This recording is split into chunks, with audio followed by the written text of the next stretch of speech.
حي على الفلاح.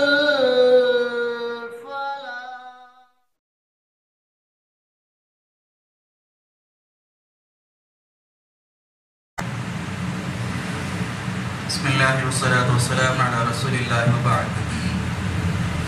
سمعت عمرو بن المحيق حميق الخزاعي رضي الله عنه قال قال رسول الله صلى الله عليه وسلم إذا أراد الله بعبد خيرا عسله قبل موته قيل وما عسله قبل موته قال يفتح له عمل صالح بين يدي موته حتى يرضى عنه. رواه ابن حبان. امام ابن حبان رحمۃ اللہ علیہ نے اپنی کتاب صحیح ابن حبان میں اس روایت کو نقل فرمایا. حدیث کے راوی عمرو بن الحمیق رضی اللہ عنہ ہیں. وہ فرماتے ہیں کہ میں نے اللہ کے رسول صلی اللہ علیہ وسلم کو یہ فرماتے ہوئے سنا کہ جب اللہ تعالیٰ کسی بندے کے ساتھ خیر کا یا بھلائی کا ارادہ فرماتا ہے تو اس کے لیے شہد کا توشہ دے دیتا ہے. صحابہ کرام نے اللہ کے نبی صلی اللہ علیہ وسلم سے پوچھا کہ اللہ کے رسول صلی اللہ علیہ وسلم کہ شہد کا توشہ کس طرح اللہ تعالیٰ اس کو دیتا ہے اس کی موت سے پہلے؟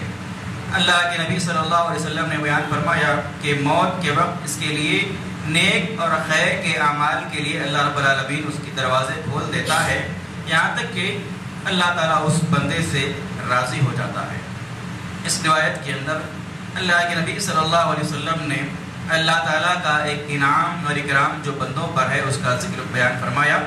اللہ کے نبی نے کہا کہ جس بندے کے ساتھ اللہ تعالیٰ خیر کا بھلائی کا ارادہ کرتا ہے اس کی موت سے پہلے اس بندے کو نیک اور خیر کے کام کی اللہ تعالیٰ توفیق دے دیتا ہے.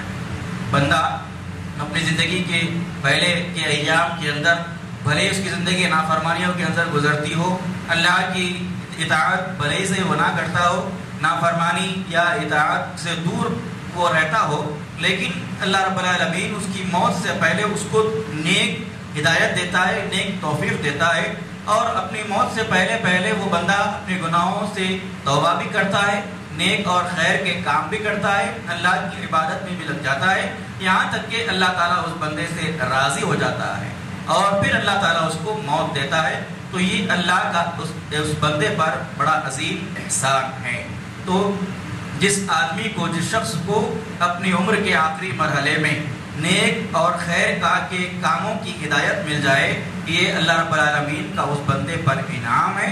اس کو چاہیے کہ وہ اس انعام کو سمجھے اور اپنی عمر کے آخری مرحلے میں زیادہ سے زیادہ نیک اور خیر کے کام کرتا رہے. اللہ کے بعد ایسے بندے بھی ہیں کہ جن کی زندگیاں اپنی زندگی کے دیگر ایام وہ شرک کے اندر گزارتے ہیں, کفر کے اندر گزارتے ہیں, نافرمانیوں کے اندر گزارتے ہیں, بدعت و خرافات میں ان کی ساری زندگی گزر جاتی ہے, لیکن عمر کے آخری مرحلے میں اللہ تعالیٰ ان کو توحید کی ہدایت دیتا ہے, توحید اور سنت پر چلنے کی توفیق دیتا ہے. پھر وہ موحد بنتے ہیں, سنت سے ان کا لگاؤ ہوتا ہے, سنتوں پر عمل کرتے ہیں اور اسی چیزوں پر ان کا خاتمہ ہوتا ہے. تو یہ اس بندے پر اللہ کا احسان عظیم ہے.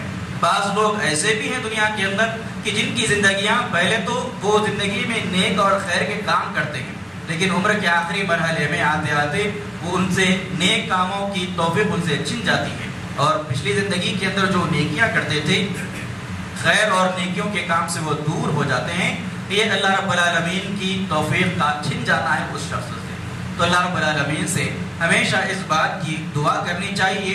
اللہ کے نبی صلی اللہ علیہ وسلم نے بھی ایمان والوں کو نماز کے بعد کی جو اذکار ہے اس کے اندر بہترین دعا سکھلائی کہ اللہم اعنی علی ذکرک و شکرک و حسن عبادتک, کہ اللہ مجھ کو تیرے ذکر, تیرے شکر اور تیرے بہترین عبادت کی توفیق دے اور میری مدد فرما. تو اللہ تعالیٰ سے ہمیشہ یہ دعا کرنی چاہیے کہ اللہ تعالیٰ تو مجھ کو عبادت کی توفیق بھی دے اور اچھی عبادت کی توفیق دے. اللہم اعنی علی ذکرک و شکرک و حسن عبادتک, کہ بہترین عبادت کی توفیق دے.